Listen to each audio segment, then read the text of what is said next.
अस्सलाम वालेकुम, कैसे हैं आप सब? आई होप आप सब खैरियत से होंगे। आज की वीडियो में हम डिस्कस करेंगे level of organisation of proteins. बस उससे पहले हम देखेंगे कि what are proteins.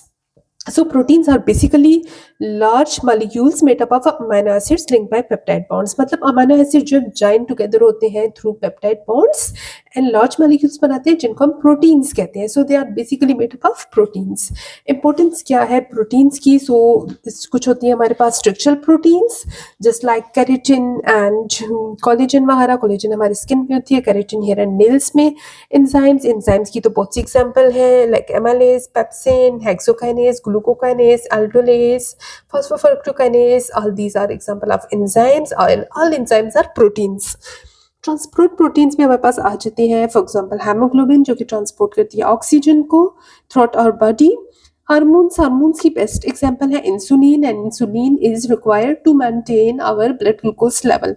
Defence proteins में आ जाती हैं बहुत important proteins which are antibodies जो कि हमारी बॉडी को प्रोटेक्ट करती हैं फॉरेन पार्टिकल से. कॉन्ट्रेक्टाइल प्रोटीन्स में हमारे पास आ जाती हैं actin and myosin help us in movement.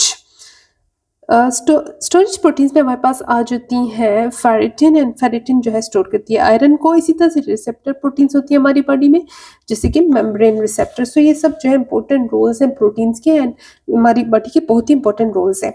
अब आ जाते हैं level of organisation of proteins पर. अब बेसिकली ये है क्या? देखिए लेवल ऑफ ऑर्गेनाइजेशन का मतलब है ना कि प्रोटीन सिंपल फॉर्म से फंक्शन फॉर्म में कन्वर्ट हो. प्रोटीन सिंथेसिस के प्रोसेस में जो प्रोटीन बनती है जिसकी प्रोटीन की सिंथेसिस होती है ना basically primary structure of protein होता है. वो होता तो प्रोटीन ही है बट वो फंक्शनल फॉर्म नहीं होती. प्रोटीन उस फॉर्म में फंक्शन परफॉर्म नहीं कर सकती. प्रोटीन को फंक्शनल फॉर्म में आने के लिए टर्शरी स्ट्रक्चर तक मस्ट होना चाहिए. ठीक है, तो ये कैसे जो है प्रोटीन ये स्टेप्स कवर करती है एंड फंक्शनल फॉर्म में जाती है आइए देखते हैं. प्राइमरी स्ट्रक्चर, जो प्रोटीन का प्राइमरी स्ट्रक्चर होता है वो basically linear sequence of amino acid होता है. यहाँ पर डार्क ग्रीन से मैंने अमीनो एसिड्स को शो किया है एंड लाइट ग्रीन जो है पेप्टाइड बॉन्ड है. ठीक है, तो ये सारी इसको हम कहते हैं पॉलीपेप्टाइड चेन.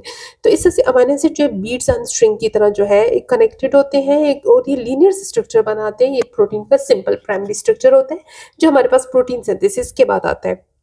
और ये स्ट्रक्चर बहुत इंपॉर्टेंट होता है. अगर इसमें एक अमीनो एसिड भी चेंज हो जाए तो डिजीज कंडीशन कॉज कर सकता है. जैसे कि हेमोग्लोबिन के केस में एक अमीनो एसिड के चेंज होने से वो सिकल सेल अनीमिया की कंडीशन बन जाती है और वो नॉर्मल कंडीशन नहीं रहती. अब आ जाते हैं सेकेंडरी स्ट्रक्चर ऑफ प्रोटीन्स की तरफ.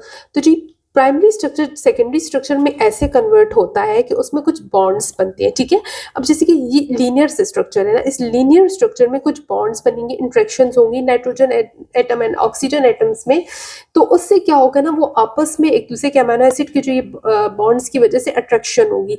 अट्रैक्शन की वजह से स्ट्रक्चर लीनियर नहीं रहेगा बल्कि थोड़ा सा एक तरफ से मतलब थोड़ा सा उसमें कर्ल्स वगैरह हो जाएंगी, शीट्स बन जाएंगी. ठीक है, तो अल्फा हेलिक्स में क्या होता है, कोल्ड स्पाइरल स्ट्रक्चर होता है. ये ऐसे प्रोटीन का स्ट्रक्चर है जिसमें ट्विस्ट होता है जैसे आप लोग कह सकते हो स्प्रिंग है. ठीक है, इस तरह से ये जो मैंने ब्लू से शो किया है कोयल सी शेप आ जाती है इसमें. और ये जो जिसकी वजह से स्ट्रेट स्ट्रक्चर इस शेप में कन्वर्ट होता है वो होते हैं हाइड्रोजन बॉन्ड्स. ठीक है, हाइड्रोजन बॉन्ड इसको इसमें कन्वर्ट कर देता है. सेकेंड वन होती है हमारे पास beta pleated sheets. Beta pleated sheets में भी जो है हाइड्रोजन बॉन्ड्स ही बनते हैं बट वो बॉन्ड्स जो है उन एंगल से बनते हैं ना कि वो इन कोयल स्ट्रक्चर की बजाय शीट्स बनाते हैं. और वो शीट जो है वो भी एक प्रोटीन चेन होता है लेकिन इस तरह से शीट्स बनती हैं जैसे कि आप लोग जो है किसी पेपर को ले लेना एंड पेपर की फोल्डिंग्स बना ले. ठीक है, यहाँ पर मैं आप लोगों को जल्दी से फोल्डिंग्स बना के भी दिखाऊंगी. ये एक पेपर है एंड मैंने इसकी इस तरह से अगर शीट्स बना ली ये आप लोग देख सकते हैं. ठीक है, तो ये इस तरह से मैंने कर लिया ना इनको. और ये देखिए ये बीटा शीट की एग्जांपल है. इसमें जो है ये शार्प एजेस बन गई है ना, ये बीटा शीट्स में होता है. जबकि अगर आप लोग कोई स्प्रिंग वगैरह ले लें तो वो जो है अल्फा हेलिक्स बनाएगा. ठीक है, ये इन दोनों में फर्क है. Alpha helix and beta pleated sheets बहुत कॉमन है. सेकेंडरी स्ट्रक्चर्स में और भी डिफरेंट टाइप के स्ट्रक्चर्स बनते हैं बट ये दो कॉमन है. और इसके अलावा बीटा टर्न भी एक बहुत इंपॉर्टेंट कॉन्सेप्ट है यहाँ पे. बीटा टर्न में क्या है, देखिए बीटा से निकला है तो बीटा शीट से निकला. इसमें बीटा शीट्स होती है बट वो टर्न ले लेती है. शीट किसी एक पॉइंट पर टर्न ले लेती है. यूजुअली यहाँ पे 4 अमीनो एसिड्स प्रेजेंट होते हैं. तो इस टर्न की वजह से क्या होता है इस टर्न की वजह से इसकी डायरेक्शन उल्टी हो जाती है और ये अपोजिट एंटी पैरेलल डायरेक्शन में मूव करना शुरू हो जाती है. आप लोग देख सकते हैं यहाँ पे यू शेप सी बन रही है, जैसे कि रोड्स पर यू टर्न होता है ना, आप लोग इसको इससे रिलेट कर सकते हैं। तो बस जस्ट इसमें यही चेंज है कि बीटा टर्न जो है वो अपनी डायरेक्शन अपोजिट करके यू टर्न ले ले। नेक्स्ट है हमारे पास टर्शरी स्ट्रक्चर। टर्शरी स्ट्रक्चर जो प्रोटीन्स का होता है बहुत ही इंपॉर्टेंट स्ट्रक्चर है, एंड बहुत सी प्रोटीन जो है वो टर्शरी स्ट्रक्चर तक ही होती है, मजीद इनमें जो है ऑर्गेनाइजेशन नहीं होती, ठीक है, ये उनकी फंक्शनल फॉर्म होती है। जो इंपॉर्टेंट बात है टर्शरी स्ट्रक्चर में वो ये है कि इनकी 3 डायमेंशनल शेप होती है, बट ऑलवेज रिमेंबर कि इसमें सिंगल पॉलीपेप्टाइड चेन ही इन्वॉल्व होती है, ठीक है, प्राइमरी एंड सेकेंडरी में तो होती है, एंड टर्शरी में भी सिंगल पॉलीपेप्टाइड चेन ही इन्वॉल्व होती है, एक से ज्यादा चेन्स इन्वॉल्व नहीं हो सकती इसमें। यहाँ पर मैंने आपको ब्लू में शो किया है, ये जो है टर्शरी स्ट्रक्चर, ठीक है, ये एक ही चेन है, बट इसमें इतनी ज्यादा बॉन्ड्स बने हैं, इतनी इंटरेक्शंस है ना, जिसकी वजह से इनका स्ट्रक्चर बहुत ज्यादा कॉम्प्लेक्स हो गया है, बहुत ज्यादा कोयल फॉर्म का हो गया है, ठीक है, एक ही चेन का स्ट्रक्चर। और ये जो इंटरेक्शंस है ना, ये आर ग्रुप्स के बीच में होती हैं। कौन कौन सी इंटरेक्शंस हो सकती हैं? तो इसमें होती हैं हाइड्रोफोबिक इंटरेक्शंस, आयनिक बॉन्ड्स होते हैं।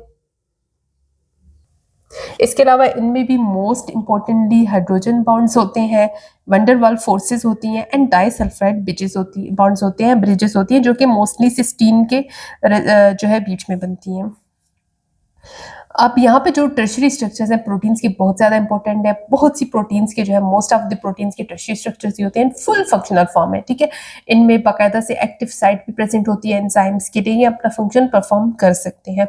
अब हम आ जाते हैं क्वाटरनरी स्ट्रक्चर के लिए। अब क्वाटरनरी स्ट्रक्चर के लिए आप लोगों ने सबसे पहले तो ये याद रखना है कि हर प्रोटीन का क्वाटरनरी स्ट्रक्चर नहीं होता, ज्यादातर प्रोटीन्स का टर्शरी स्ट्रक्चर तक ही होता है, कुछ प्रोटीन्स का क्वाटरनरी स्ट्रक्चर होता है। दूसरा डिफरेंस जो क्वाटरनरी स्ट्रक्चर और बाकी लेवल ऑर्गेनाइजेशंस में है वो ये है कि उसमें हमने कहा था कि वो सिंगल पॉलीपेप्टाइड चेन होती है, बट इसमें मस्ट जो है 2 या 2 से ज्यादा पॉलीपेप्टाइड चेन्स होंगी, ठीक है, एंड वो जो पॉलीपेप्टाइड चेन्स होंगी उनको हम कहेंगे सब यूनिट्स।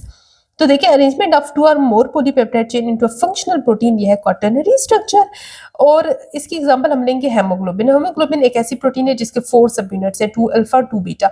यहाँ पर जो मैंने आप लोगों को कलर से शो किया ना, 4 डिफरेंट पॉलीपेप्टाइड चेन शो की हैं। जब इन पॉलीपेप्टाइड चेन्स के बीच में ना यहाँ पर जब लिंक्स बनते हैं, ठीक है, ये जो चेन्स आपस में लिंक्स बनाती है डिफरेंट, इससे हमारे पास बनता है quaternary structure. With in polypeptide chain यहाँ पर कोई बॉन्ड नहीं बन रही, यहाँ पर चेन्स के आपस में बॉन्ड बन रहे हैं, एंड हमेशा यहाँ पे सब यूनिट भी होंगी, क्योंकि पॉलीपेप्टाइड चेन ज्यादा होंगी तभी ये बॉन्ड्स बनेंगे। इसके अलावा एक और बात याद रखने की है कि ये जो बॉन्ड्स हैं समटाइम्स डिसोसिएट भी हो जाते हैं, समटाइम दोबारा भी अटैच हो जाते हैं, ठीक है। तो इस तरह से जैसे कि आप लोग आरएनए पॉलीमरेज की एग्जांपल ले लें, ट्रांसक्रिप्शन के प्रोसेस में उसके डिफरेंट सब यूनिट्स होते हैं जो कि डिफरेंट स्टेप्स में इन्वॉल्व होते हैं।